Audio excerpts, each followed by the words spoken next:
Big Money Bound TV, RRT Posse, YouTube. If you're new to the channel, please like, subscribe, and turn on post notifications. I release scheduled videos every Monday, 12 o'clock a.m. Eastern Time, but I also release some unscheduled videos throughout the week. Now, if you're returning, welcome back. I appreciate all of the support. Thank you. The field of respiratory therapy can be very stressful. It can be very nerve-wracking. It can make you very oh my gosh, what's going on? What's going on? You can panic. But what you must do in any wild, dangerous respiratory therapy is really needed situation, you must remain calm and relaxed. This is something that you must do. I've been in many situations where I had to remain calm and relaxed. When inside, I was petrified. I'm nervous. I don't know if this is going to work. Oh man, I don't know if they're going to make it. But I had to stay calm and relax. This situation just happened to me recently. You want to know more about it? Keep watching. All you got to do is keep watching. What we represent, man? Big Money Bound. Big Money Bound. Big Money Bound. So, I've been a respiratory therapist for quite some time. I've had my share of extubations. So I know what to have ready, what to set up, what not to set up, how to go about everything.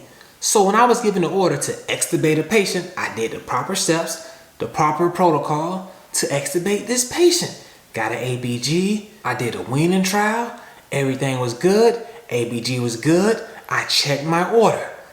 You can extubate the patient. Okay, no problem. This patient, COVID positive, previously pregnant, while COVID positive, had a C-section while in the hospital. This is a lot of stuff going on. This COVID pandemic has been you've seen some wild and crazy stuff. The baby was delivered. C-section, mom still COVID positive. Doing good on the vent. It's time to extubate. All right. ABG was good. We're on a low FiO2, 30%. No problem. I have a nasal cannula ready at bedside, and I also have a high flow device on standby in case we need it. But I must admit, the high flow nasal cannula was not in the room. But we on 30%. Patient doing good. Everything good. I think we can extubate. Go to nasal cannula. All right. I take the proper steps to extubate this patient. I got the nurse present. The doctor is even there. And the resident is even there. Okay. Whatever. It's kind of crowded in here. A lot of people looking at me. But I've been doing this for a while. No problem. If this is what you want to see, come and take a look. First things first, I do a cuff leak test. Make sure we have air flowing around the tube. Randy, why would you do a cuff leak test? What is a cuff leak test? A cuff leak test is when an intubated patient, you go to the ET tube and you deflate the cuff that's on that ET tube. When you deflate that cuff, you should hear air moving. Why do I want to hear that? That let me know that the neck isn't swollen. Because if you deflate that cuff and you don't hear anything, there's no air movement there. So you're going to extubate this patient and it's going to be very swollen in the neck, and the patient can't ventilate, can't breathe, can't take in air. You have to re-intubate that patient. So instead of pulling it out, you just wait till the swelling goes down. Swelling can occur from the intubation, from just the uncomfortable with the tube being down the throat, a lot of reasons. So I checked that. Everything is good. I got my nasal cannula ready. All right. I got my nurse here. We got everything laid out. We can extubate this patient, no problem. Cool. Deflate the cuff, turn off the vent, I extubate the patient. Tube is coming out. Patient doing a little coughing, that's good. Suction in the back of the throat, get all the mucus that was in there. Hey man, so far so good. Put the patient on nasal cannula. Patient was on 30%. I put the patient on 5 liters. How much FiO2 is 5 liters? 5 times 4, that's 20, plus another 20, that's 40%. You're on more FiO2 than you was on the vent. Patient saturations begin to drop. 100, 95, 93. Okay, as long as we got 92 and above, I'm okay. 90, 88, 86. Whoa, okay. Turn that up to 6 liters. I didn't want to go past 6 liters because the patient had, like, you don't want to hurt the patient's nose. So go up to 6 liters. The resident, the fellow, the doctor, they in the room. This is going downhill fast. I'm nervous on the inside, but I never show it on the outside because that's something I learned as a respiratory therapist. You control the panic meter as a respiratory therapist. What am I talking about? Keep listening. When there's a situation and respiratory therapy is needed, they're already depending on you to come in and like fix the problem at hand because it's a respiratory issue. You're a respiratory therapist. You're in the room. My patient is going down. Everybody kind of, okay, whoa. The panic meter is at a 6. Now this is a little bit above normal. The 5-point range is at a 6. Everybody kind of, whoa. Now I control it the rest of the way. It's at a 6. I come in here. I'm in a situation. I'm kind of, oh, ha, ha, ha, and this is at a 6. But now seeing my demeanor and the way I'm acting, it just went to a 9. When really it's just at a 6. Now we at a 6. And I'm saying, okay, this is no problem. I can fix this. Hey, hand me that ambu bag. An ambu bag provides 100% FiO2. There's no need to go and, hey, I need another rebreather mask. No, you don't. You can get 100% from the non-rebreather and 100% from the ambu bag. Patient not doing good on this 50%, 60% nasal cannula?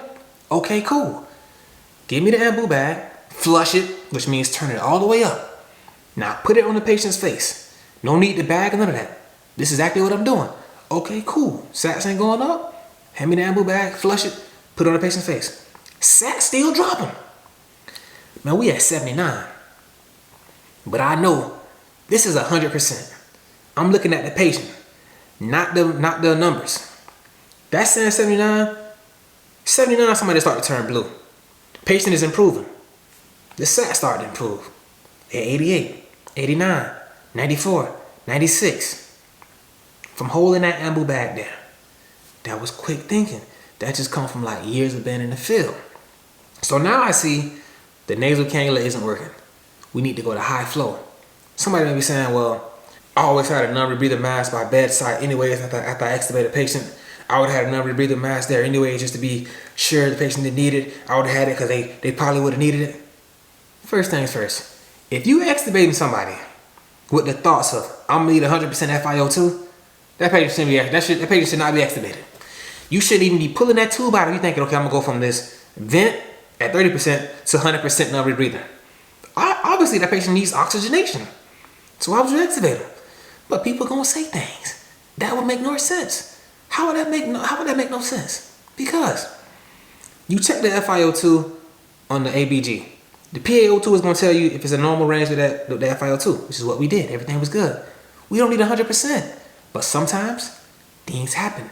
Would it be nice to have a 100% non-rebreather mask there? Yeah. But I did have a 100% mask there. The ambu bag. Follow me. So then, patient's actually turning on. Told the nurse, hey, thanks for your help. Just hold this mask here. I'll be right back with a high flow nasal cannula. Which is what I did.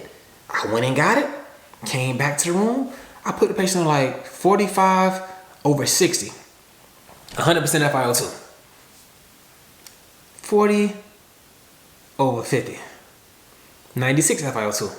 Okay, that's good. Randy, why won't you leave it at 100%? The saturation is at 100. Because too much of anything is a bad thing. That's the same thing with oxygen. Too much oxygen isn't good for a patient. They call that oxygen toxicity. It can be bad for a patient. You don't want to leave a patient on 100%. So, I decreased the FiO2, got them to 96. That's cool. After that situation, the nurse pulled me to the side and said, hey man, I like the way you handled yourself and I like what you did in there. Like you didn't panic.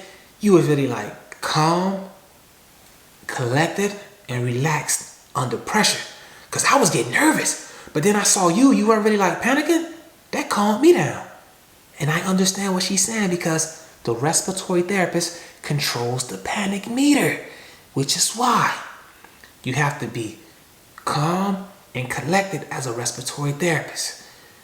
Now you may come into the field not as calm, not as collected, but as time goes on, you want to try your best to get calm and collected.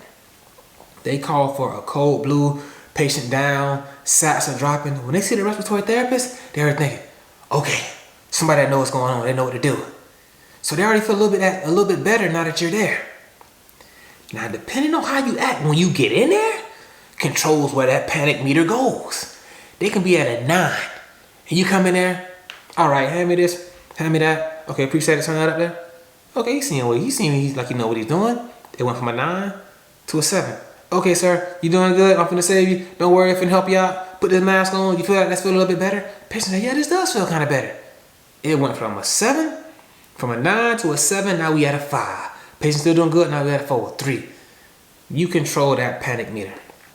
So you in there tripping and stressed out, and the nursing staff gonna do whatever you doing times 25. So if you saying, oh my gosh, they're gonna be screaming, help, call somebody who can really help. They gonna get disrespectful, man. So just try your best to become a cool and calm, collected respiratory therapist. Thanks for watching. If you like this video, drop down in the comments, give me a thumbs up. I appreciate all the support. RRT Posse, I got it.